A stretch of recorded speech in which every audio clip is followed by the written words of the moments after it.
Et bonjour à tous, c'est Chagas, bienvenue sur cette deuxième vidéo cuisine.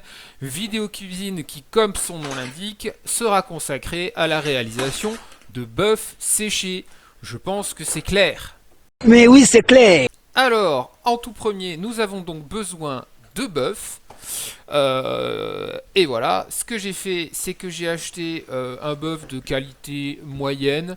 J'ai pris 3 paquets où on était environ aux alentours des 15 euros le kilo, ce qui n'est pas excessif pour de la viande rouge, hein, on peut trouver nettement plus cher.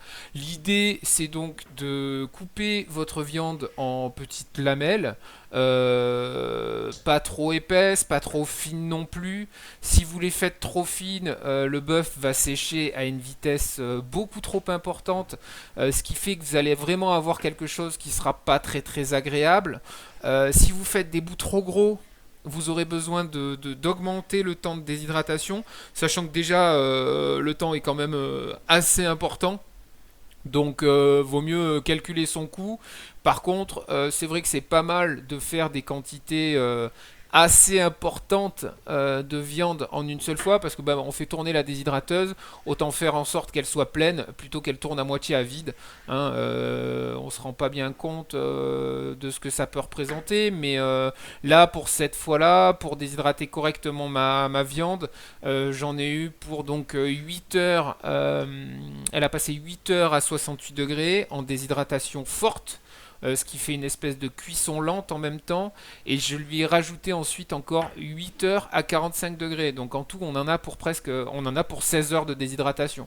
Ça m'est déjà arrivé de devoir augmenter un petit peu le temps de déshydratation pour, euh, pour d'autres, quand je l'ai déjà fait. Pour la bonne et simple raison que bah, des fois, si les bouts sont trop gros, ça met justement plus de temps à se déshydrater. Donc voilà, faut calculer son coût. Donc en première intention, on taille sa viande, on coupe des lamelles, on met tout ça dans un saladier. Et une fois qu'on aura terminé de couper nos lamelles de bœuf, on va les assaisonner juste avant de les mettre à la déshydratation. Alors, on a terminé de couper la viande, donc maintenant on s'occupe de l'assaisonnement. Tout d'abord, de l'huile d'olive. Pour ne pas changer, on en met une belle quantité. L'idée c'est de bien enrober la viande de gras et c'est grâce à ça que les épices vont bien adhérer à la viande. Un mélange 5B, on y va allègrement, il faut pas se gêner, il faut en mettre. Alors là, vous allez voir que je vais mettre une sacrée quantité d'épices de toute manière, de façon un peu générale. Ça va faire une forme de panure autour de la viande. Donc ensuite, du piment de Cayenne, ça j'en mets pareil, une bonne quantité. Il faut relever la viande, c'est de la viande séchée, sinon ça a quand même peu de goût. Du gros sel, enfin là c'est de la fleur de sel, mais l'idée est là. Donc on assaisonne correctement le mélange. Voilà, j'y reviendrai de toute manière, hein, je le ferai en deux fois. Ensuite, je vais mettre du paprika fumé.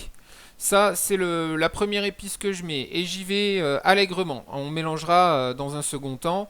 Mais l'idée, c'est qu'il y a quand même une quantité de viande assez importante. Donc il faut pas se gêner, il faut y aller. L'ingrédient suivant, ça va être du piment doux. Là, le piment doux, bah, c'est pareil. Ça rajoute des saveurs sans trop mettre de piquant. Hein, l'idée, c'est pas non plus de s'arracher la gueule en abusant du piment. Hein, on est d'accord. Ensuite, le mélange barbecue que j'utilise assez régulièrement dès que je fais de la viande. Mélange d'épices. Faudra que je le détaille, un de ces quatre. Je me rappelle plus exactement ce qu'il y a dedans. Et le dernier mélange, c'est un mélange crunchy. Il y a des graines de sésame, il y a du gros sel, je crois qu'il y a un peu de cardamome aussi dedans. Voilà, ça rajoute des saveurs. Une fois qu'on a fait tout ça, eh ben, il vaut mieux avoir les mains propres et on y va au malaxe. On y va avec les mains, directement. C'est le plus pratique, c'est le plus efficient. On voit de suite si on a mis de partout. On le sent bien sur les bouts de viande, on sent les grains de sel. Donc voilà, donc on répartit le tout. Une fois qu'on a fait ça correctement, bah moi en général, là on regarde si la viande est bien enrobée ou pas, et auquel cas bah, vous en rajoutez, hein. S'il faut en rajouter, il faut y aller. Parce que le défaut d'épices est en fait dramatique. Il faut que ça ait du goût. Ah, Donc voilà, là je vérifie si effectivement ma viande est correctement enrobée d'épices. Et je vais décider qu'il en faut encore un petit peu. Donc on y retourne. Je vais remettre, là c'est du paprika fumé. Je vais remettre du mélange crunchy.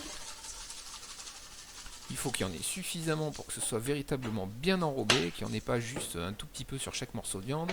Je remets du mélange barbecue, voilà. Allègrement, on doit bien enrober toute cette viande. On remet également du gros sel. Et ensuite, on retourne à la malaxe. L'idée, c'est de bien enrober tout ceci. Je vais remettre aussi un petit peu de piment de Cayenne.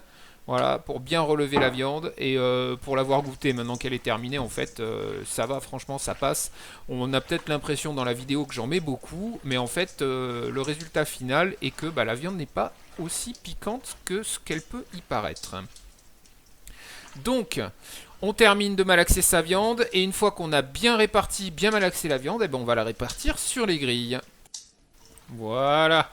On a bien réparti tout ça. Maintenant, ce que je fais, c'est que je vais disposer quelques feuilles de sopalin sur mon plan de travail pour éviter de graisser mon plan de travail. Et ça, c'est les grilles de ma déshydrateuse. Donc l'idée, ça va être de répartir les morceaux de viande de manière équitable sans qu'ils soient collés de trop pour que l'air circule bien. De manière équitable, donc sur mes grilles, on va passer tout le saladier comme ça. Et ensuite, on mettra le tout en route. Donc voilà l'idée.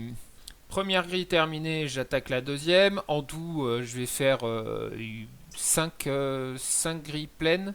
4 plus un tout petit peu.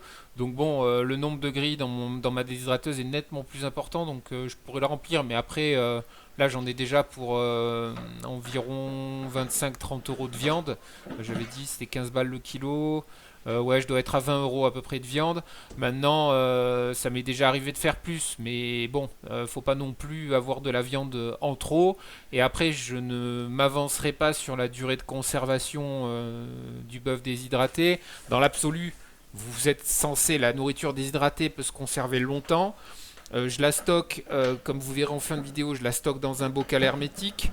Je la maintiens quand même au frigo, mais je ne suis pas en mesure de vous dire combien de temps vous pouvez la conserver. Donc c'est à vous de juger. Il faut penser quand même que c'est de la viande. Ça serait dommage que ça se termine en intoxication alimentaire parce que on a mal géré sa conservation et que la viande se retrouve contaminée à un moment ou à un autre. Voilà. Je pense qu'il est bien clair que chacun doit faire attention à sa santé. Mais oui, c'est clair. Bon, ça y est, on a enfourné toutes ces belles petites grilles, la viande. Donc maintenant, alors désolé, hein, moi, ma déshydrateuse, je suis obligé de mettre un petit serre-joint pour maintenir la porte hermétique. Il faut que je la démonte, il y a un petit problème sur la fermeture. Donc voilà, ne me tenez pas rigueur de ce bricolage.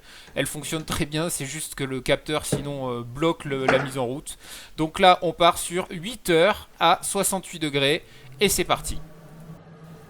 Alors voilà la gueule que ça a au bout de 2 heures. On voit que ça a commencé à sécher un petit peu, mais la viande a encore une couleur un peu rosée. Elle va virer vraiment au noir en fin de cuisson. Enfin, je parle de cuisson, mais on est sur de la déshydratation. Mais à 68 degrés, c'est de la cuisson lente. Voilà, 4 heures de déshydratation. Le résultat.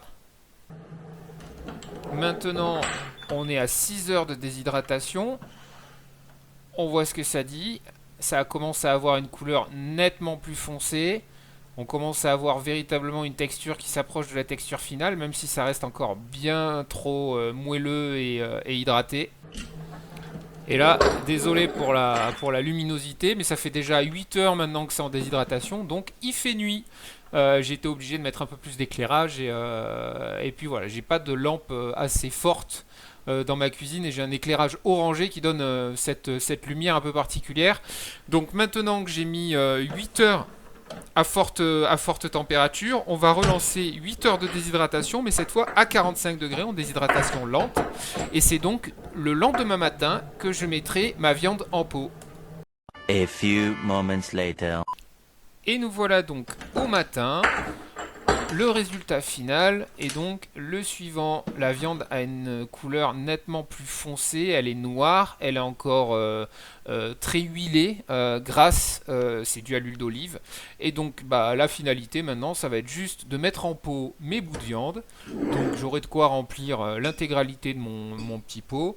Et les quelques petits bouts qui resteront, je les mettrai dans un petit bento pour les manger de suite. Alors certains diront la viande de bœuf pimentée séchée au petit-déj c'est limite, mais voilà, j'en ai quand même bouffé. Donc bah, j'ai terminé de remplir mon pot, je garde les deux petits bouts qui traînent pour la consommation instantanée, et puis voilà, terminé, fin de la recette, vous fermez le pot, vous le mettez au frigo. Bœuf séché, façon Chagas. Merci à tous d'avoir suivi cette vidéo. La prochaine, je sais pas trop sur quoi ça va se faire. Peut-être les onigiri, on va voir. Merci à tous, et puis n'hésitez pas à mettre un pouce et à vous abonner. Allez, à bientôt.